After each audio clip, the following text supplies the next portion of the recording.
Uma das cobras de repente avançou, abrindo sua boca venenosa enquanto se preparava para mordê-la. Apenas um segundo antes do ataque aterrissar, Smooth apareceu novamente na frente dela e cortou a cobra com suas garras afiadas. Mesmo ainda lutando contra a grande cobra, ele percebeu o perigo de Elsa e correu de volta para protegê-la. Com outro ataque rápido, ele rasgou as cobras restantes, cortando seus corpos em pedaços.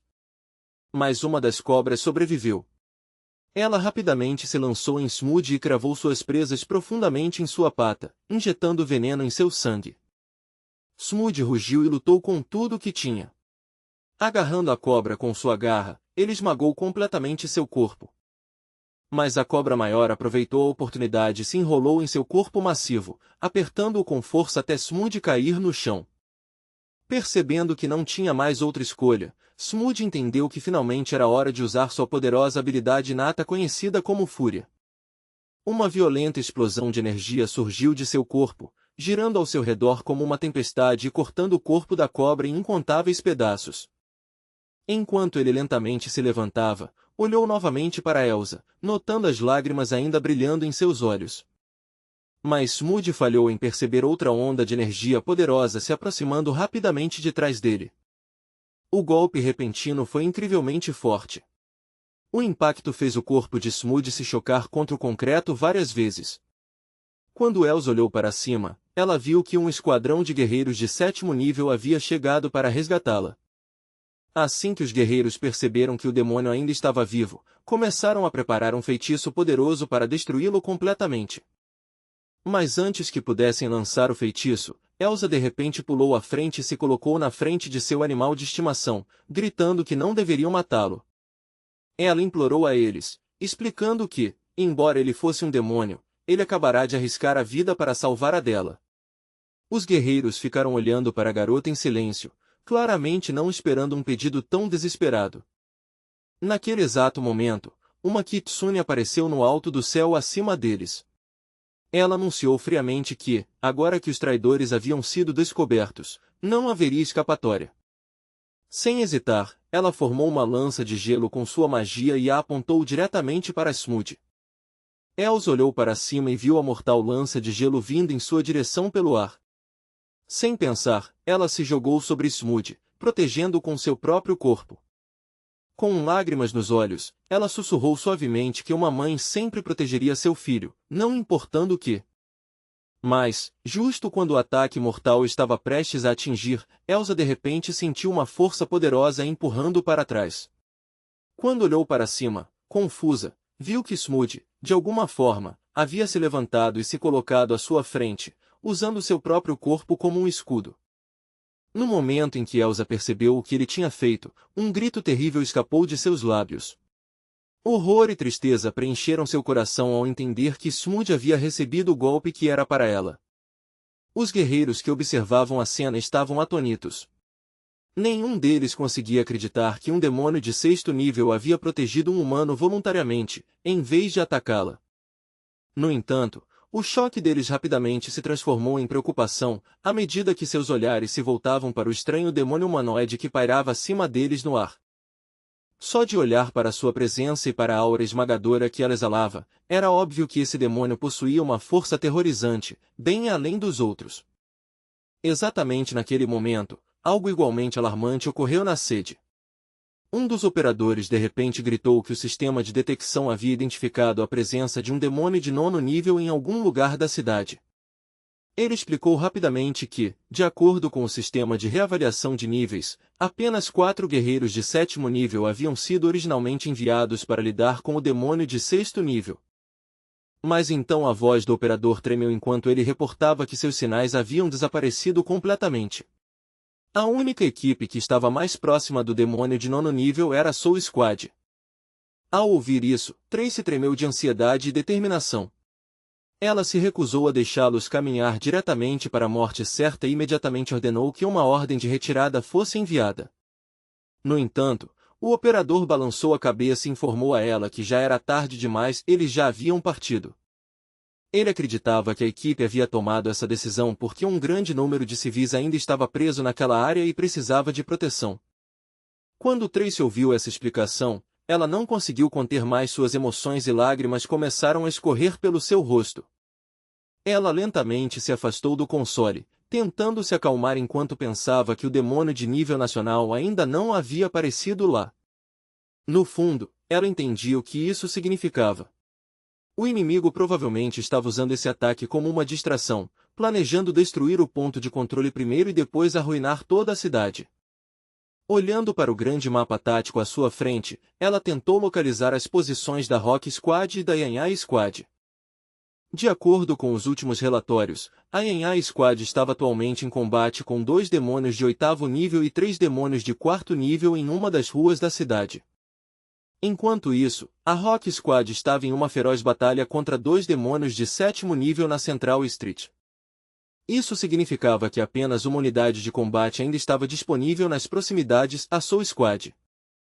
Percebendo o perigo que estavam enfrentando, Tracy desabou novamente, se recusando a aceitar a possibilidade de que eles também poderiam morrer. Na mesma hora, Isaac chegou à área de detenção onde Jasper e Levi estavam sendo mantidos. Calmamente, ele anunciou que estava liberando-os porque possuíam os corpos inatos especiais necessários para guerreiros de forças especiais. Ele explicou que, em um momento como esse, todos os capazes de lutar tinham a responsabilidade de se levantar e defender a cidade. Jasper parecia confuso e desconfiado, perguntando quem era aquele estranho e por que ele tinha aparecido do nada. Levi, no entanto, o reconheceu rapidamente e disse que ele era o cara sombrio que tinha estado secretamente espionando-os. Isaac ficou paralisado de choque, percebendo que Levi havia sentido sua presença o tempo todo. Tentando recuperar sua compostura, Isaac destravou a porta e pediu que saíssem e ajudassem a proteger os civis, lembrando-os de que esse era o dever sagrado dos guerreiros. Mas justo nesse momento, o sistema de segurança anunciou que ele havia inserido um código de autorização incorreto e não possuía os direitos de acesso necessários para abrir a cela. Levi imediatamente entendeu a situação. Sem hesitar, ele caminhou até as barras de metal e simplesmente as empurrou para fora com as próprias mãos. Isaac ficou olhando completamente incrédulo enquanto percebia que os dois poderiam ter escapado da prisão a qualquer momento. Jasper perguntou se eles deveriam levar o galo junto, mas Levi calmamente respondeu que o frango só se importava em comer, enquanto o trabalho deles era caçar demônios. Isaac correu atrás deles, explicando que ele era um observador designado para operações de combate e pertencia à unidade de reconhecimento, então precisava voltar para eles. No entanto, quando ele virou a cabeça para olhar novamente, ficou chocado ao descobrir que os meninos já haviam desaparecido da vista. Sentindo-se levemente insultado, Isaac murmurou para si mesmo que eles claramente não o viam como um verdadeiro camarada. Enquanto isso, a batalha continuava nas ruas da cidade. Elsa lamentava a perda de seu querido animal de estimação enquanto os soldados das forças especiais lutavam e sofriam grandes perdas contra a poderosa Kitsune. O demônio raposa riu friamente, zombando dos guerreiros e dizendo que os lutadores de 7º nível não passavam de insetos fracos. Justo então, uma pílula curativa brilhante voou pelo ar em direção a um dos guerreiros feridos. Momentos depois, membros da Soul Squad chegaram ao campo de batalha. Entre eles estava Morgan da Higher Buddhist Academy de 8º nível. Olhando para os soldados caídos, ele comentou com firmeza que curá-los seria inútil, eles já estavam mortos. Ao lado dele estava sua parceira Lexi da Higher Academy of Medicine, também uma poderosa lutadora de 8º nível. A raposa virou seu olhar para os guerreiros recém-chegados e perguntou zombeteiramente se eles também haviam vindo aqui simplesmente para morrer. Logo depois, Augustus da Supreme da Oist Academy apareceu no campo de batalha, juntando-se aos seus companheiros. Chung da Man High Academy chegou ao lado dele e imediatamente ativou uma técnica de selamento projetada especificamente para prender demônios. Ele seguiu com um poderoso feitiço de contenção conhecido como Polar Winds Formation.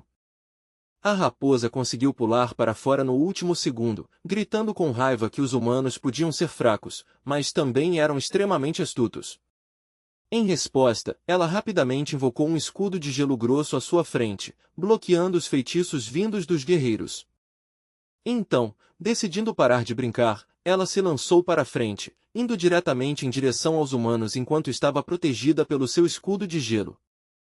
Mas, à medida que avançava, ela de repente percebeu que poderosas correntes de vento estavam se formando ao seu redor de todas as direções. Vendo que eles tinham um breve momento de segurança, Lexi rapidamente explicou que sua equipe havia vindo aqui com um único propósito: resgatar os civis.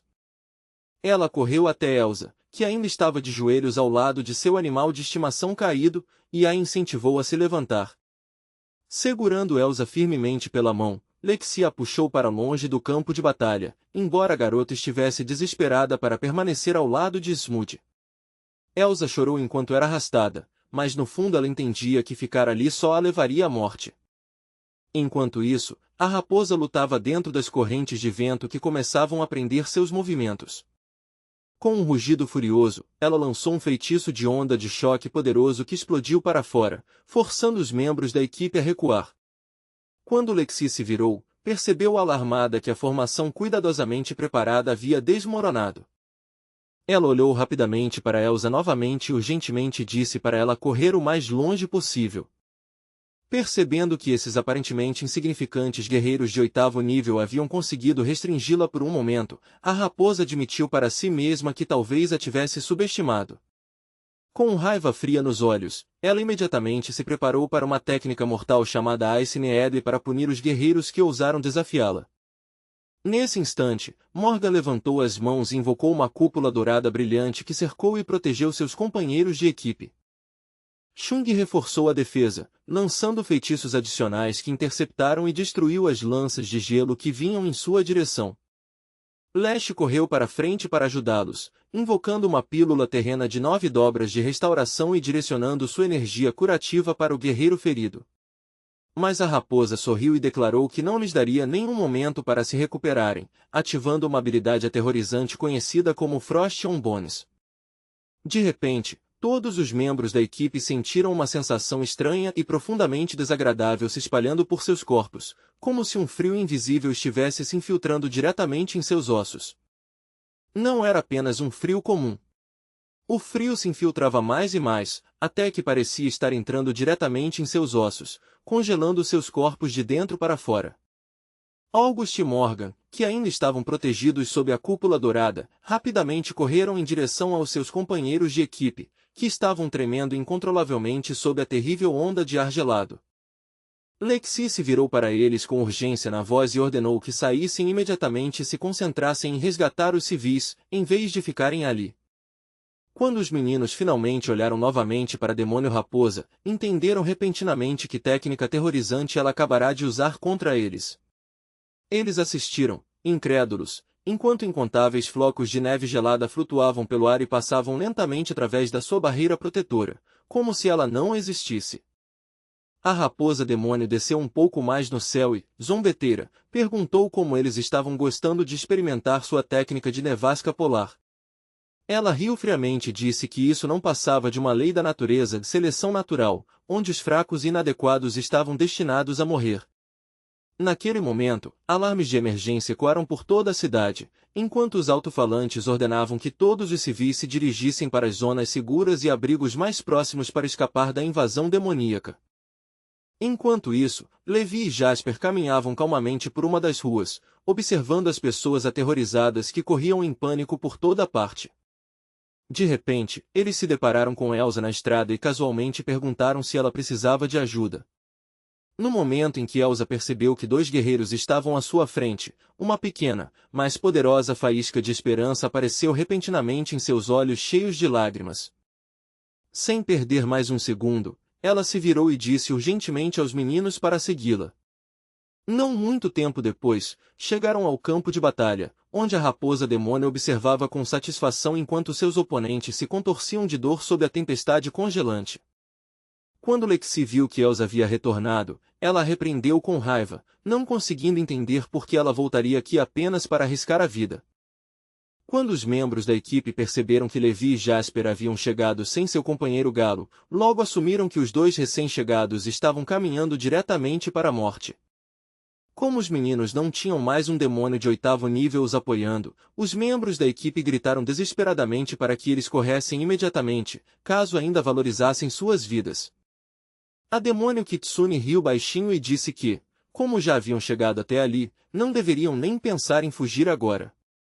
Sem hesitar, ela ativou novamente sua mortal técnica de agulha de gelo e lançou uma tempestade de estalactites afiadas em direção aos dois meninos.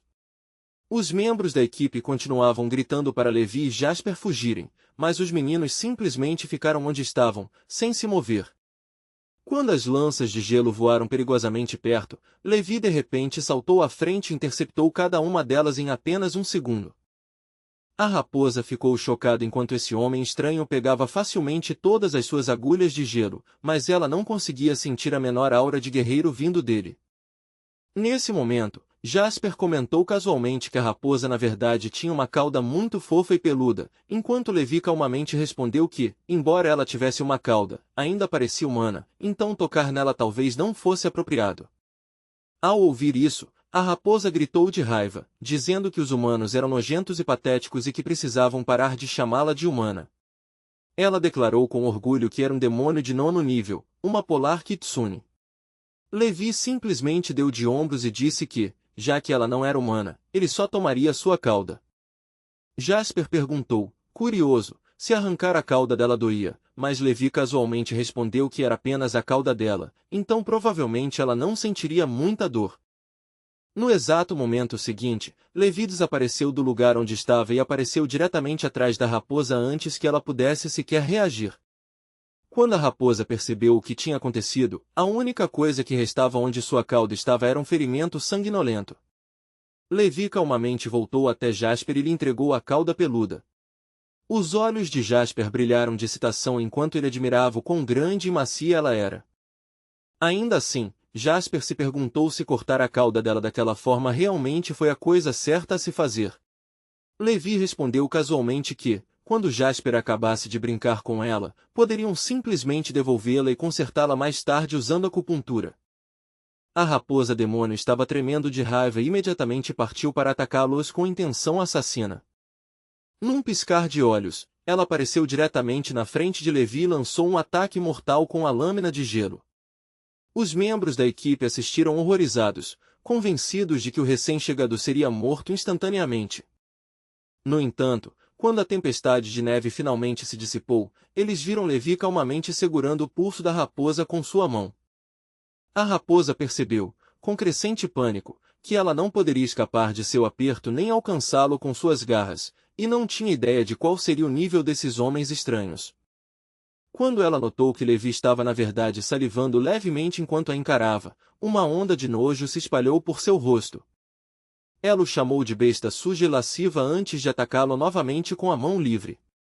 Mas Levi facilmente agarrou essa mão também e perguntou casualmente a Jasper se ele achava a raposa fofa. Jasper assentiu pensativamente e respondeu que ela realmente parecia bem fofa, especialmente suas orelhas peludas.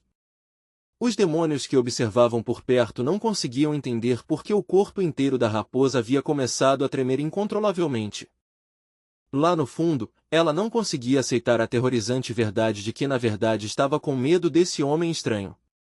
Levi de repente deu um soco que destruiu seu escudo de gelo e lançou a raposa para o alto. No último momento possível, a demônio conseguiu cair de pé e recuperar o equilíbrio. Cheia de raiva e humilhação, ela se preparou para atacá-los novamente. Neste ponto, apenas 3 figuras permaneciam de pé no campo de batalha. O protagonista comentou calmamente que eles precisavam devolver à raposa a sua forma demoníaca original. A demônio furiosa continuou gritando que mataria esse homem de qualquer jeito. Então, ela levantou a cabeça e gritou alto, chamando o demônio jacaré e pedindo sua ajuda. Naquele momento, o sistema de repente informou ao protagonista que uma fonte de comida próxima, capaz de reduzir sua fome por 14 semanas, havia aparecido. O sistema calmamente reportou que o alvo estava atualmente a 1000 metros de distância. Mas, um segundo depois, o sistema de repente corrigiu a si mesmo e disse que a distância se tornará 0 metros, e quando o protagonista olhou para cima, viu uma enorme coluna de água correndo em sua direção. Ele instintivamente levantou a mão para frente, preparando-se para bloquear o ataque que vinha. No entanto, dessa vez a defesa falhou, e tentáculos aquáticos se enrolaram firmemente em seus braços e pernas. Os tentáculos de água o levantaram no ar e começaram a agitá-lo violentamente de um lado para o outro. Logo, um gigantesco demônio jacaré de 9º nível apareceu atrás de uma parede próxima, sorrindo enquanto dizia que a raposa havia admitido que não tinha rivais abaixo do nível nacional e agora precisava de sua ajuda. A raposa gritou com raiva que, se não conseguissem matar esse homem, o plano inteiro de seu mestre desmoronaria completamente. O jacaré, casualmente, caminhou até ela e envolveu um braço em torno de sua cintura, dizendo calmamente que derrotar esse homem sozinho não seria o suficiente e que eles deveriam unir seus poderes, como haviam combinado. Ele acrescentou com um sorriso que sua habilidade com água e o poder de gelo dela eram perfeitamente compatíveis e a convidou a experimentar a doce sensação de se tornarem mais fortes juntos. A raposa exigiu saber por que ele estava tão ansioso para dominar seu poder, mas o jacaré riu e respondeu que a água sempre poderia se tornar gelo, mas o gelo nunca mais poderia se tornar água, e ele estava esperando há muito tempo por tal poder. Sem esperar pela aprovação dela, ele de repente mordeu seu corpo. Os membros da equipe assistiram a cena horrível acontecer em choque, enquanto Augustus começava a entender lentamente o que estava acontecendo. De repente, ele se lembrou do estranho desenho que havia descoberto mais cedo na fábrica abandonada e gritou alto para que não deixassem os demônios se unirem. Mas, quando alguém finalmente percebeu o que estava acontecendo, já era tarde demais. O processo de fusão havia começado, e o corpo da raposa-demônio começou lentamente a se fundir com o poder do jacaré. Em instantes, a transformação foi concluída, e uma nova e aterrorizante entidade apareceu diante de todos, um demônio de nível 10 conhecido como o Senhor da Tempestade Furiosa. A monstruosa criatura mostrou seus dentes afiados e olhou com desprezo para os humanos, perguntando zombeteiramente se essas pessoas insignificantes haviam vindo aqui apenas para congelar até a morte. De repente, uma enorme coluna de água surgiu bem na frente dos meninos. Levi reagiu instantaneamente, mal conseguindo saltar para trás enquanto puxava Jasper para seus braços. Mas o demônio recém-formado se moveu ainda mais rápido do que o esperado, aparecendo novamente à frente deles quase instantaneamente. Com uma velocidade aterradora, a criatura atacou, balançando suas poderosas caudas em direção aos meninos em um ataque violento. Jasper mal conseguia entender o que estava acontecendo ao seu redor. Enquanto Levi desesperadamente desvia das rajadas de ataques, o sistema de repente ativou uma habilidade defensiva poderosa chamada Corpo Dourado Impenetrável. Ainda assim, nem isso foi suficiente para desacelerar o demônio. Em um flash, ele se teletransportou para trás de Levi e desferiu um golpe devastador. O sistema rapidamente alertou Levi que, embora esse demônio não dependesse do cultivo de energia tradicional, seu poder destrutivo bruto era incrivelmente perigoso. No entanto, ele ainda tinha uma limitação: não podia destruir a água em si. O sistema explicou que a água era a maior fraqueza do hospedeiro nesta situação. Infelizmente, Levi e Jasper já estavam perdendo o equilíbrio e caindo diretamente na água revolta abaixo. O sistema urgentemente aconselhou Levi a evitar a água a todo custo e desviar de qualquer ataque baseado em água, não importando o que.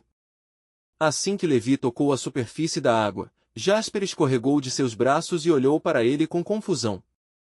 Então, Jasper assistiu horrorizado enquanto estranhas mãos aquáticas subiam das profundezas e arrastavam Levi para o abismo escuro. O demônio riu alto, anunciando que a luta já estava perdida para eles. Em seguida, ele usou uma habilidade poderosa chamada Túmulo Aquoso, prendendo os dois meninos profundamente dentro de uma gigantesca prisão de água. Levi rapidamente lutou para se levantar e começou a rasgar as restrições aquáticas que se agarravam ao seu corpo e o impediam de se mover. Então ele ouviu a voz de Jasper perto e imediatamente se virou para ele com preocupação. Jasper disse que não conseguia se mover de jeito nenhum, então Levi imediatamente lhe disse para não se preocupar, pois o ajudaria a escapar. As mãos de Jasper tremiam enquanto ele segurava a cauda peluda da raposa que tinha pegado mais cedo. No momento seguinte, eles perceberam que a água ao redor deles havia congelado completamente, selando-os dentro de uma espessa cápsula de gelo. A raiva de Levi imediatamente aumentou. O sistema alertou com urgência que ele precisava quebrar rapidamente o caixão de gelo antes que o oxigênio dentro se esgotasse completamente. Enquanto isso, a história mudou para a câmara de contenção de demônios onde o galo havia sido aprisionado anteriormente. Mas agora ele mal se parecia com um pássaro. Em vez disso, parecia um homem estranho com características de pássaro e penas espalhadas por todo o corpo. No começo, ele nem percebeu que estava preso dentro de uma gaiola. Mas quando o galo finalmente percebeu onde estava, a raiva imediatamente preencheu sua mente. Ele culpou Levi e Jasper por tê-lo trancado dentro de uma gaiola demoníaca como se fosse nada mais que um simples frango. Frustrado, ele balançou os braços e, para sua própria surpresa, a pesada gaiola voou para longe como se não pesasse nada. O galo olhou incrédulo, percebendo que havia se libertado sem esforço. Só então percebeu que seu corpo havia mudado completamente. As suas asas haviam sumido, e agora ele parecia quase totalmente humano. Apavorado, o galo gritou que havia se transformado em um macaco sem pelos. No entanto, enquanto movia seu corpo, logo percebeu que, junto com essa estranha transformação, ele havia ganho uma força incrível. No final, ele decidiu que sua aparência já não importava. Se tornar um monstro lhe desse esse nível de poder, então era simplesmente o preço que todo demônio de 9º nível teria que pagar. Ele declarou que, se suportar tal forma terrível o permitisse destruir aqueles monstros, ele a aceitaria com prazer, porque o poder de um demônio de 9º nível poderia trazer justiça verdadeira. Ele jurou que se vingaria dos 2 monstros que o atormentaram por tanto tempo. Com essa determinação, o galo ativou sua habilidade de voo rápido e imediatamente disparou para o céu. Ele voou pela cidade procurando seus inimigos, mas onde quer que olhasse, via apenas civis assustados correndo por suas vidas. Levi e Jasper não estavam em lugar nenhum. Então ele notou algo incomum. Em uma parte da cidade, poderosas ondas de energia demoníaca estavam colidindo violentamente. Ele estava certo de que os 2 meninos estavam lutando lá. Sem hesitar, ele mudou de direção e se dirigiu para aquele local, determinado a ajudá-los. Enquanto isso, o caos havia se instalado na sede, pois os trabalhadores relataram que as ondas de energia de um terceiro demônio de 9º nível haviam aparecido de repente. Tracy estava horrorizada.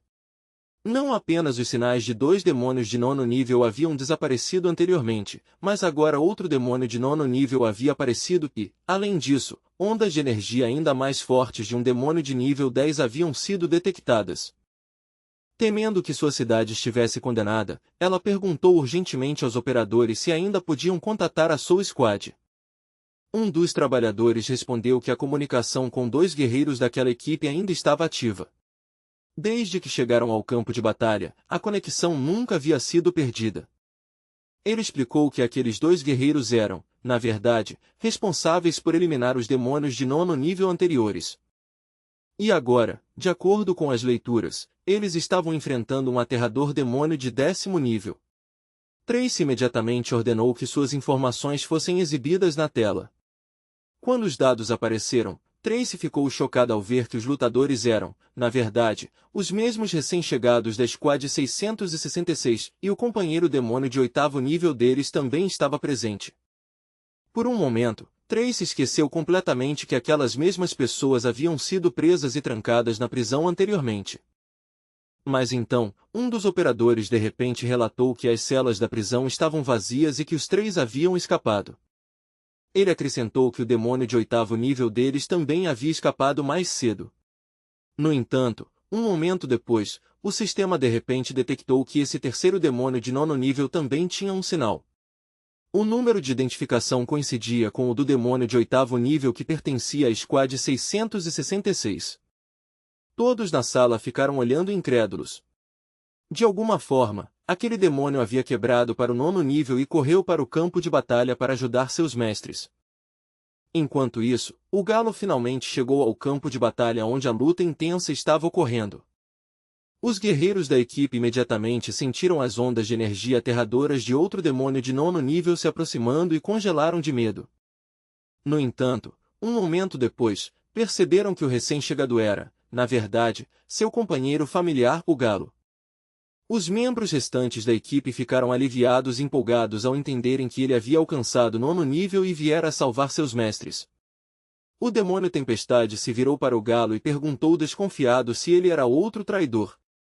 O galo respondeu firmemente que não era. Apontando para o caixão de gelo congelado, ele declarou que viera aqui para matar os dois monstros presos dentro.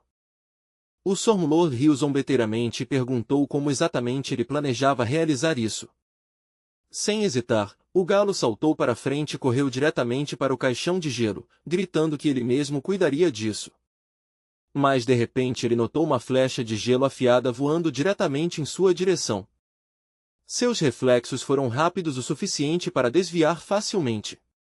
Irritado, ele gritou para o Stormlord que eles deveriam ser aliados e que ele quase o matara. O demônio zombou e o chamou de traidor nojento, assumindo que o galo estava fingindo para libertar os dois humanos presos no gelo. O galo estufou o peito e cantou alto, insistindo mais uma vez que ele realmente não era um traidor. Nesse exato momento, o demônio de repente avançou com uma velocidade assustadora, seus olhos queimando com curiosidade e desconfiança enquanto exigia saber quantos humanos realmente confiavam em demônios como ele. Enquanto isso, o galo havia mergulhado em um pensamento profundo por um breve segundo, sua mente correndo através de possibilidades, e ele quase não percebeu o golpe repentino vindo do outro galo que corria em sua direção. O Stormlord continuou falando calmamente, explicando que os 4 guerreiros haviam se sentido aliviados assim que o viram chegar, claramente acreditando que ele viera resgatar seus mestres. No entanto, apesar dessa suposição, ele continuava insistindo, repetidamente, que não era um traidor de sua espécie. Só então os membros da equipe começaram a perceber o terrível erro que haviam cometido. O galo estava tentando conquistar a confiança do demônio por meio de uma cuidadosa mentira, mas a reação violenta e repentina deles arruinou completamente seu plano. De repente, o galo soltou um grito alto e declarou que ele não era um traidor de forma alguma. Em vez disso, ele afirmou com ousadia que seu verdadeiro objetivo era se tornar um demônio poderoso o suficiente para devorar a própria humanidade. Ao ouvir tais palavras, o Stormlord não pôde deixar de soltar uma risada baixa e divertida, claramente entretido pela declaração dramática do galo. Ele estreitou os olhos e disse que ainda podia sentir vestígios da aura de um guerreiro grudados no corpo do galo, e para ele, esse cheiro persistente era absolutamente repulsivo. Sem perder mais tempo, ele correu em direção ao galo mais uma vez e apontou zombeteiramente, dizendo que o pássaro também usava uma coleira ao redor do pescoço, assim como uma besta restringida. O Stormlord acrescentou friamente que, se o galo realmente quisesse provar que não era um traidor, deveria simplesmente morrer ali. Só então o demônio consideraria acreditar nele. Logo após dizer isso, o Stormlord saltou para trás com agilidade repentina e invocou correntes de água que se enrolaram ao redor do galo, prendendo-o dentro de uma prisão aquosa sufocante. O galo imediatamente percebeu que o demônio não tinha intenção de poupá-lo. Entendendo que a morte estava se aproximando, ele rapidamente decidiu confiar em sua habilidade extraordinária de voo de alta velocidade. Mas no momento em que ele tentou escapar, descobriu que o aperto esmagador da água ao seu redor era muito mais forte do que ele esperava, mantendo-o firmemente no lugar. O demônio rugiu enquanto liberava uma técnica aterrorizante conhecida como caixão de gelo hexagonal. Em resposta, o galo apressadamente invocou uma poderosa parede de água para se proteger. O Stormlord explodiu em uma risadas, zombando do esforço, enquanto sarcasticamente perguntava se o galo realmente achava que a água poderia impedi-lo. Para ele, toda a situação parecia quase ridícula, como uma luta desesperada e sem sentido. Ignorando a zombaria, o galo ativou outra de suas habilidades, liberando uma técnica mortal conhecida como chuva de agulhas. O Stormlord apenas riu ainda mais alto quando viu que o galo continuava a atacá-lo usando habilidades do tipo água. Com arrogância clara, ele declarou que ele mesmo era o demônio de água mais poderoso que existia, e tais ataques eram completamente inúteis contra ele. Nesse momento, o galo de repente mudou de tática e ativou uma habilidade completamente diferente, uma técnica conhecida como arco elétrico. No instante seguinte, relâmpagos violentos percorreram o campo de batalha, perfurando todo o corpo do Stormlord com uma energia crepitante. O demônio desabou no chão, percebendo que o galo havia usado habilidosamente a parede de água e o ataque de agulhas para conduzir eletricidade através do campo de batalha e eletrocutá-lo. No entanto, depois de apenas um breve momento, ele levantou a cabeça novamente e começou a rir alto, afirmando que tal truque ainda estava longe de ser o suficiente para derrotá-lo. Em um borrão repentino de movimento, ele apareceu diretamente na frente do galo, preparando-se para desferir um golpe mortal. Mas o galo reagiu a tempo e ativou a casca titânica para proteger seu corpo. Logo após isso, o Stormlord liberou uma técnica aterrorizante que ele havia adquirido após se fundir com o demônio raposa. O galo não esperava tal golpe súbito e poderoso, e não teve chance de evitá-lo. A força do ataque foi tão esmagadora que o mandou caindo violentamente no chão. O Stormlord admitiu que o galo era impressionantemente forte para um demônio de 9º nível. Ainda assim, ele zombou, dizendo que ele não passava de um pássaro demoníaco com várias habilidades, mas muito pouca experiência real em combate. Da perspectiva do Stormlord, a morte do galo já era inevitável. Era apenas uma questão de tempo. Mas, naquele momento crítico, o galo escolheu ativar outra habilidade escondida chamada Pressão Intimidante. O Stormlord de repente sentiu uma sensação estranha e opressiva se espalhando por ele, forçando-o a dar um passo instintivo para trás. Aproveitando a oportunidade, o galo usou sua habilidade Respiração do fundo do mar, e um imenso fantasma de uma baleia aquática se formou repentinamente acima deles. O Stormlord olhou genuinamente confuso, incapaz de entender como um pássaro-demônio poderia possuir a habilidade inata de um demônio do fundo do mar. A enorme baleia aquática desabou sobre o demônio, atingindo-o com uma força tremenda e enviando uma dor aguda por sua cabeça. O galo cantou alto e tentou explicar que ele só tinha a intenção de matar aquelas 2 pessoas específicas. Foi o demônio Senhor da Tempestade quem o atacou primeiro, deixando-lhe sem escolha a não ser se defender. Mas o Stormlord não estava interessado em ouvir explicações. Com determinação fria, ele correu para frente novamente, claramente com a intenção de matar seu companheiro demônio. Assistindo à distância, os membros da equipe ficaram horrorizados enquanto a luta se intensificava, percebendo que o galo não seria capaz de evitar o próximo ataque. Mas, no último segundo, o galo conseguiu ativar sua habilidade Olho Maligno, atordoando brevemente o Stormlord. Por um momento, o demônio se viu preso dentro de uma dimensão estranha e incompreensível onde sombras de criaturas monstruosas circulavam lentamente ao seu redor, fazendo-o perceber que havia caído em uma poderosa ilusão. Quando a ilusão se quebrou de repente, ele voltou a seus sentidos apenas para ver, com horror, que o galo já havia cortado sua mão em um único e rápido golpe. O demônio caiu de joelhos, chocado e ofegante, admitindo que o galo era muito mais forte do que ele havia esperado. Ele até reconheceu que o galo possuía uma incrível variedade de habilidades, tornando-o imbatível entre os demônios de 9º nível.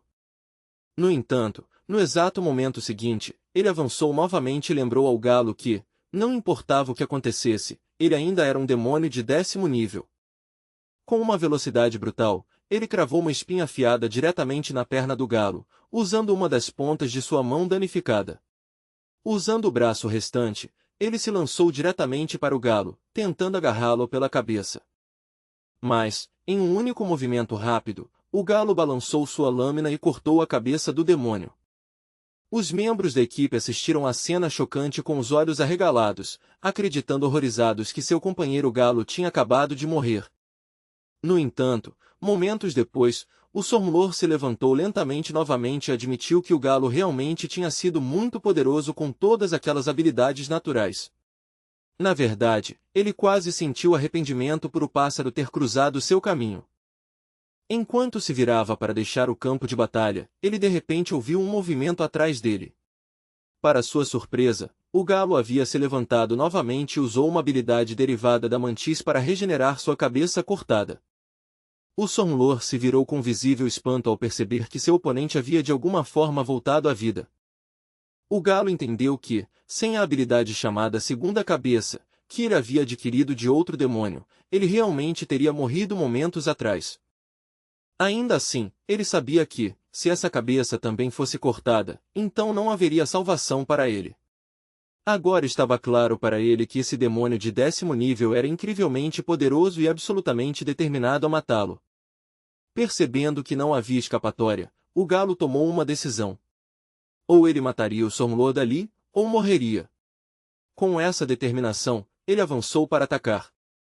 O galo ativou outra habilidade perigosa conhecida como as 6 foices sombrias. Com uma velocidade assustadora, ele começou a lançar ataques implacáveis em direção ao Stormlord, usando seus 6 membros com garras. O demônio simplesmente riu novamente, zombando dele e chamando de nada mais que um frango lamentável. Então, o Stormlord lançou seu contra-ataque, cravando espinhos afiados diretamente no estômago do galo. Depois de desferir esse golpe brutal, ele seguiu com um tremendo chute no galo, mandando-o voar pelo campo de batalha. Embora o impacto tenha sido extremamente poderoso, o galo conseguiu recuperar seu equilíbrio e cair de pé, lembrando-se de que seu oponente ainda era um demônio de 10º nível aterrorizante. Logo depois, os dois demônios colidiram mais uma vez, sua batalha se intensificando ferozmente pelo campo de batalha. O Stormlord estava genuinamente surpreso por um pequeno galo de 9º nível conseguir continuar resistindo a ele, um poderoso demônio de 10º nível.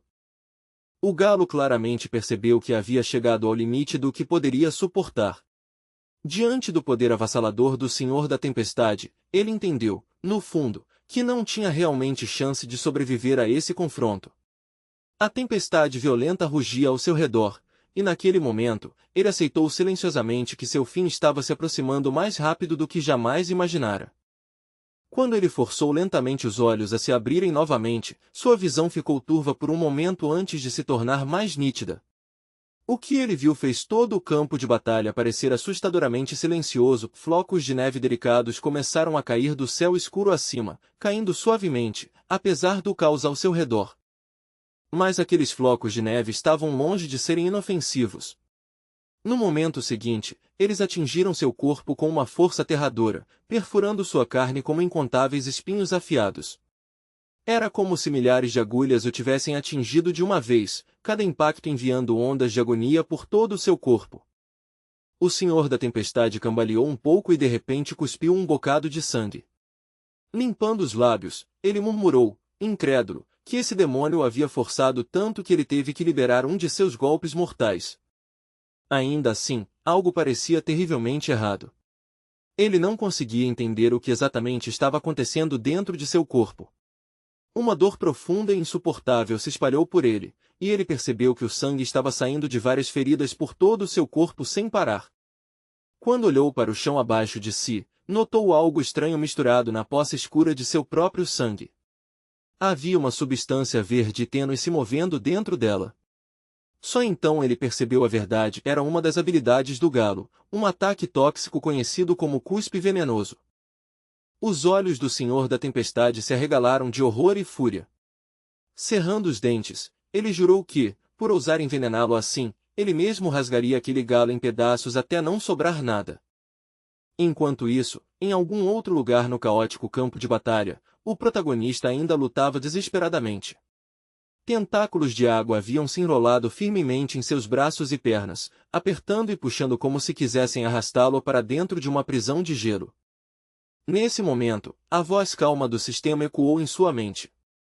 De acordo com seus cálculos, ele ainda tinha cerca de 10 segundos para se libertar do caixão de gelo que o prendia. Mas havia uma reviravolta cruel. Seu amigo Jasper só tinha oxigênio suficiente para sobreviver por mais 5 segundos. O sistema explicou que ele tinha 2 escolhas possíveis. Ele poderia continuar focado totalmente em escapar do caixão de gelo agora, ou poderia abandonar a situação atual e se mover para outro local para se fortalecer antes de voltar mais tarde. No entanto, havia uma dura realidade ligada a essa decisão. Só se ele escolhesse a segunda opção, sair temporariamente para se tornar mais forte, haveria alguma chance de salvar a vida de Jasper. Sem hesitar nem por um momento, o protagonista tomou sua decisão. Ele escolheu a opção que permitiria que seu amigo sobrevivesse, mesmo que isso significasse abandonar a batalha imediata. Logo após essa escolha, o sistema informou calmamente que o fluxo do tempo nesse mundo havia sido completamente congelado. Tudo ao seu redor parou, e ele mesmo começou a se deslocar para um local completamente diferente. O sistema logo revelou os detalhes de sua nova missão. O alvo de sua tarefa seria um homem chamado Fabian, um descendente de uma antiga deidade do fogo. A responsabilidade de Levi seria guiar esse homem de volta para o caminho correto. Não demorou muito para que Levi se sentisse acordar dentro de um corpo desconhecido. Quando ele abriu os olhos lentamente, a primeira coisa que viu foram duas meninas assustadas em pé na sua frente.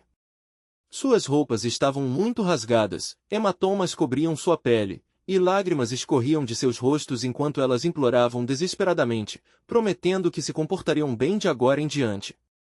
Os corpos delas tremiam violentamente enquanto falavam, suas vozes tremendo de medo. Elas juravam repetidamente que nunca mais tentariam escapar daquele lugar, claramente aterrorizadas com a punição que esperavam. Levi piscou, confuso, sentindo-se completamente atordoado. De alguma forma, mais uma vez, ele acabará dentro do corpo de outra pessoa, colocado em uma situação que ainda não entendia.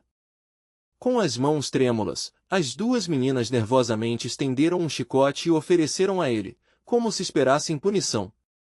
Enquanto isso, o protagonista só conseguia olhar para elas, sem a menor ideia do que estava acontecendo. De repente, uma enxurrada de memórias desconhecidas invadiu sua mente. Nesse corpo, seu nome era Fabian. Pelo que aquelas memórias revelaram, esse homem havia feito muitas coisas terríveis, exatamente o tipo de comportamento que o diretor havia repetidamente avisado para nunca cometer. Justo então, a porta do escritório se abriu e outro homem entrou. Era Victor, o chefe da segurança pessoal e guarda-costas leal de Fabian. Ele explicou calmamente que precisavam conversar porque Dario já os estava aguardando na mesa de negociações. Fabian se moveu rapidamente, e em apenas um segundo ele já havia alcançado a porta do escritório, se preparando para sair. Antes de sair, ele se virou para Victor e comentou que as duas mulheres dentro do escritório pareciam gravemente feridas e mal vestidas. Victor entendeu errado completamente, comentando casualmente que as mulheres provavelmente eram velhas demais para o chefe, e que na próxima vez deveriam encontrar mulheres mais jovens. Ao ouvir isso, Fabian imediatamente deu uma ordem simples. Ele pediu ao seu guarda-costas para enviar as duas mulheres de volta para suas casas em segurança. Depois, o guarda-costas o seguiu até outra sala e lhe entregou um terno muito caro. Ele explicou respeitosamente que seu chefe provavelmente deveria usá-lo para a importante reunião marcada para hoje. Quando tudo estava pronto, Fabian saiu acompanhado por vários guarda-costas. Um dos homens mencionou que, segundo suas informações, a misteriosa oitava autoridade também havia sido convidada para a reunião, mas Fabian parecia completamente indiferente a esse fato.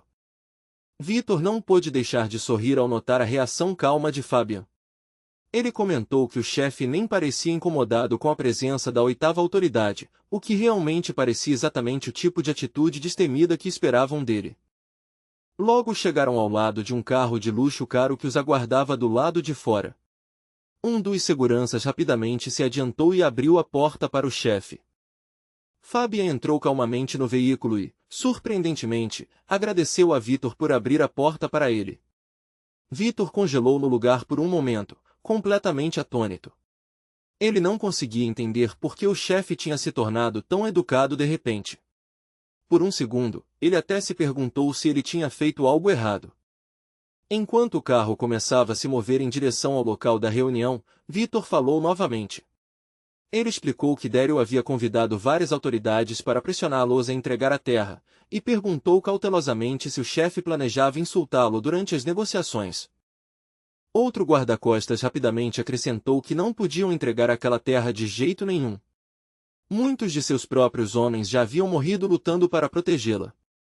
Mas seu parceiro respondeu que Dario tinha conexões extremamente poderosas, e provocar alguém como ele poderia ser perigoso. Apesar da tensão, os guarda-costas secretamente estavam empolgados. Ver seu chefe permanecer tão calmo e despreocupado mesmo com a oitava autoridade envolvida fez com que acreditassem que esse era exatamente o comportamento que um verdadeiro líder deveria ter.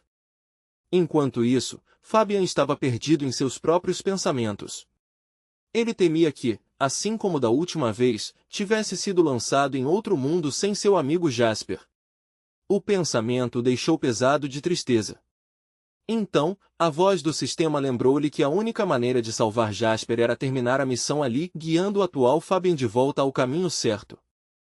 Após pensar por um momento, ele de repente se virou para um dos guarda-costas e perguntou casualmente se ele sabia o que a frase "o verdadeiro caminho" realmente significava. O homem hesitou antes de responder que provavelmente significava se tornar uma pessoa boa e justa. Os guarda-costas trocaram olhares confusos, mais uma vez percebendo que nunca poderiam realmente entender que tipo de pensamentos estranhos estavam passando pela cabeça do chefe. Logo, o carro chegou em frente a um restaurante extremamente luxuoso. Vitor rapidamente se adiantou e abriu a porta do carro, permitindo que o chefe saísse. Então ele se virou para a entrada e gritou em voz alta, exigindo saber o que Daryl achava que estava fazendo.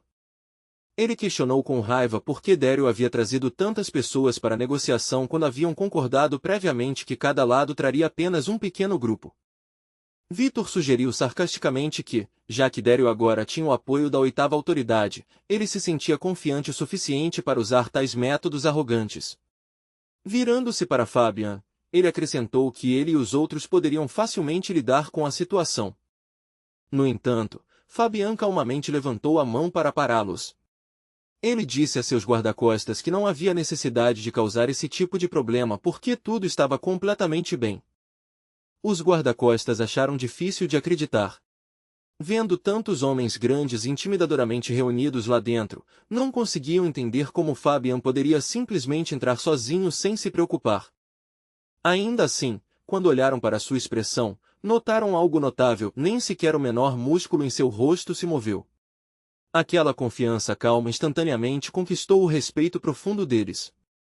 Enquanto seguiam, os guarda-costas de Fabian não puderam deixar de refletir sobre o fato de que sempre admiraram seu chefe. Mas hoje, ele conseguiu surpreendê-los mais uma vez. Logo chegaram à entrada do próprio restaurante, onde Vitor se adiantou e abriu a porta para Fabian. Dentro, vários homens já estavam sentados ao redor de uma mesa. Quando viram que Fabian finalmente havia chegado, alguns deles soltaram risadinhas zombeteiras. Entre esses homens estava o próprio Daryl. Ele acenou calmamente para Fabian, convidando-o a se aproximar e se sentar. Todos esperavam que Fabian se sentasse diretamente em frente a Daryl, como um parceiro de negociação normal. Em vez disso, ele caminhou calmamente até ele e se sentou bem ao seu lado. Daryl amaldiçoou baixinho. Ele havia escondido uma arma sob a mesa à sua frente, mas agora a posição inesperada de Fabian a tornava completamente inútil. Até o representante da oitava autoridade parecia confuso. Ele olhou para Fabian com clara desconfiança, sem saber que tipo de movimento estranho isso representava. Com base nas negociações passadas, ele sabia que Fabian normalmente era agressivo e confrontador. Foi por isso que a situação atual lhe parecia incrivelmente estranha. Daryl começou a se perguntar se Fabian de alguma forma havia descoberto a arma escondida sob a mesa. Então, o protagonista de repente falou e perguntou casualmente se alguém poderia trazer algo para ele comer, pois estava com uma fome imensa. Pouco depois, garçons chegaram trazendo um grande prato cheio de comida deliciosa e cuidadosamente colocaram diante dele. Todos à mesa olharam incrédulos. Não conseguiam acreditar que Fabian realmente havia vindo a essa reunião tensa só para se sentar lá e aproveitar uma refeição enquanto os conflitos de gangues deveriam estar acontecendo. Depois de terminar a maior parte da comida, o protagonista agradeceu educadamente a Daryl por preparar uma mesa tão generosa.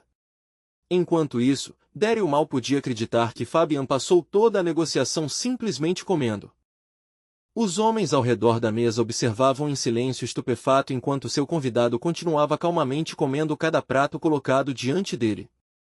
Logo, todos os pratos na mesa estavam completamente vazios.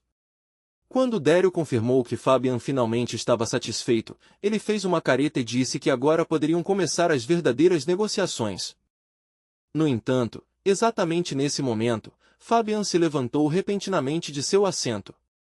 Daryl imediatamente supôs que essa era a maneira de Fabian mostrar que ele não tinha intenção de negociar de jeito nenhum e que definitivamente não planejava ceder a terra. Depois de terminar sua refeição e dizer o que precisava, Fabian calmamente empurrou sua cadeira para trás e começou a caminhar em direção à saída. Sua atitude relaxada só fez as coisas piorarem. Daryl de repente se levantou, sua paciência completamente esgotada. Com um olhar furioso, ele puxou uma arma e a apontou diretamente para as costas de Fabian, exigindo que ele parasse e se explicasse. Ele estava planejando entregar a terra ou não? No momento em que a arma apareceu, Victor e os outros guarda-costas de Fabian reagiram instantaneamente. Em perfeita coordenação, eles sacaram suas próprias armas e as apontaram diretamente para Dario. O restaurante, que antes estava tranquilo, de repente se encheu de tensão, com várias armas apontadas em diferentes direções. A voz de Dario tremia de frustração enquanto ele falava. Ele lembrou a todos que até a oitava autoridade havia chegado pessoalmente hoje para testemunhar as negociações. No entanto, Fabian estava agindo como se nada disso importasse e simplesmente estava indo embora como se a reunião inteira fosse uma piada. Mas a verdade é que Fabian realmente não entendia por que todos estavam fazendo um grande alarde sobre isso. De sua perspectiva, ele já havia comido, agradecido, e não havia mais nada a discutir. Sem demonstrar o menor medo, o homem de um olho continuou em direção à saída. Enquanto caminhava, agradeceu casualmente a Dario novamente pela calorosa hospitalidade e pela refeição deliciosa, como se o impasse tenso atrás dele não existisse. O rosto de Dario ficou vermelho de raiva. Ele gritou que iria atirar nele ali mesmo se continuasse agindo assim. Fabian simplesmente deu de ombros e respondeu calmamente que sim, ser baleado provavelmente doeria bastante, mas a bala ainda não o prejudicaria de verdade. Dario cerrou os dentes e insistiu que ele tinha coragem suficiente para apertar o gatilho, se fosse necessário. Ao ouvir isso, Fabian lentamente se virou. Um sorriso suave apareceu em seu rosto enquanto olhava diretamente para Dario e tranquilamente lhe disse para ir em frente e atirar. Ainda assim, apesar das ameaças, Dario não conseguiu disparar. Suas mãos começaram a tremer, e suor formou-se em sua testa. Algo sobre a calma confiança de Fabian fazia-se sentir estranhamente assustado. No final, Dario abaixou a arma. A luta já havia sido decidida sem que um único tiro fosse disparado.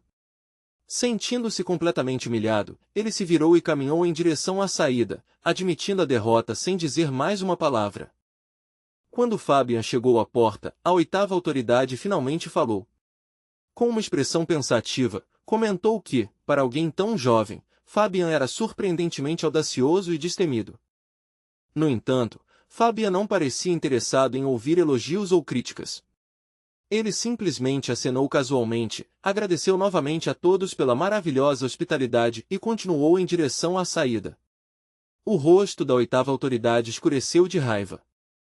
Ser ignorado tão abertamente na frente dos outros parecia um insulto direto à sua posição e reputação. Logo depois, um de seus assistentes lhe informou sobre outro problema. Tanto Fabian quanto Dario já haviam saído do restaurante sem pagar pela refeição. Isso significava que a oitava autoridade agora era a única pessoa responsável por todo o banquete caro. Não muito tempo depois, Fabian e seus guarda-costas retornaram ao carro. Quando entraram, os homens não puderam esconder sua admiração. A maneira como seu chefe lidou com as negociações calmo, destemido e completamente inabalável deixou-os profundamente impressionados. Enquanto isso, Fabian se recostou no assento, pensando silenciosamente. Ele não pôde deixar de imaginar que, se Jasper estivesse lá com ele, seu amigo provavelmente teria se divertido muito bagunçando com aqueles homens naquela sala tensa. Quebrando o silêncio, Fabian perguntou a Victor para onde eles estavam indo a seguir. Victor explicou que ainda havia uma tarefa a ser cumprida no dia. Fabian deveria entregar um ultimato final para um orfanato que estava recusando suas demandas. Um curto tempo depois, o carro chegou em frente ao orfanato das flores. Um dos guarda-costas disse orgulhosamente que os esforços anteriores haviam dado certo e que em breve toda a área seria deles. Justo então, uma criança pequena apareceu cuidadosamente atrás das portas do orfanato. Os olhos curiosos do menino se arregalaram ao ver o grupo intimidador de homens de pé do lado de fora. No momento em que os reconheceu, a criança gritou alto e correu de volta para dentro. Gritou para que o diretor viesse rapidamente, alertando a todos que os caras maus haviam chegado de novo. Logo, uma mulher idosa saiu para o pequeno pátio em frente ao orfanato. Várias crianças assustadas se esconderam atrás dela, agarrando suas roupas enquanto tremiam. Lágrimas escorriam pelo rosto da mulher enquanto ela falava. Ela explicou impotente que aquele era apenas um orfanato velho e caindo aos pedaços, e que ela mesma não tinha muito tempo de vida. Tudo o que ela queria, disse ela, era dar a essas pobres crianças um lugar para dormir e crescer com segurança. Com a voz trêmula, ela implorou que eles deixassem o orfanato em paz. Fabian ouviu em silêncio e então calmamente fez uma pergunta simples: ela precisava de ajuda? Olhando ao redor para os prédios quebrados e as condições precárias, Fabian comentou que o lugar estava em péssimas condições, ainda piores do que o que ele já tinha visto em outros lugares. Ele mencionou que viver em um ambiente assim poderia afetar seriamente o desenvolvimento mental das crianças. Ao ouvir essas palavras, a mulher ficou ainda mais assustada.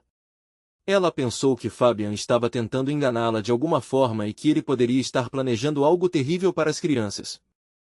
Mas Fabian simplesmente continuou falando calmamente. Em sua opinião, disse ele, consertar esse lugar adequadamente exigiria uma grande quantidade de dinheiro. A mulher chorou ainda mais. Ela admitiu que realmente não tinha dinheiro algum, mas ainda se recusava a vender o orfanato. Sem esse lugar, as crianças não teriam para onde ir. Fabian então se virou para Victor e disse a ele para trazer dinheiro. Ele explicou que eles ajudariam a consertar o orfanato. Depois que tudo foi resolvido, o grupo retornou ao carro. Confusos, os guarda-costas perguntaram a Fabian por que ele tinha decidido de repente doar dinheiro para o orfanato. Fabian simplesmente respondeu que estava tentando se tornar uma pessoa boa. Enquanto isso, algo mais acontecia no escritório de Fabian. 2 subordinados arrastaram um homem capturado, explicando que ele havia quebrado as regras da organização tentando escapar. De acordo com o código deles, isso significava que ele teria que ser punido. Um dos homens acrescentou que o chefe tinha lidado pessoalmente com pessoas como essa nos últimos 3 anos. Logo eles o trariam diretamente para ele para o julgamento. O homem capturado ficou pálido de terror quando ouviu isso. Tudo o que ele podia fazer agora era esperar pelo que ele acreditava que seria sua morte. Depois de desamarrá-lo, eles arrastaram o homem exausto pelo corredor em direção ao escritório do chefe.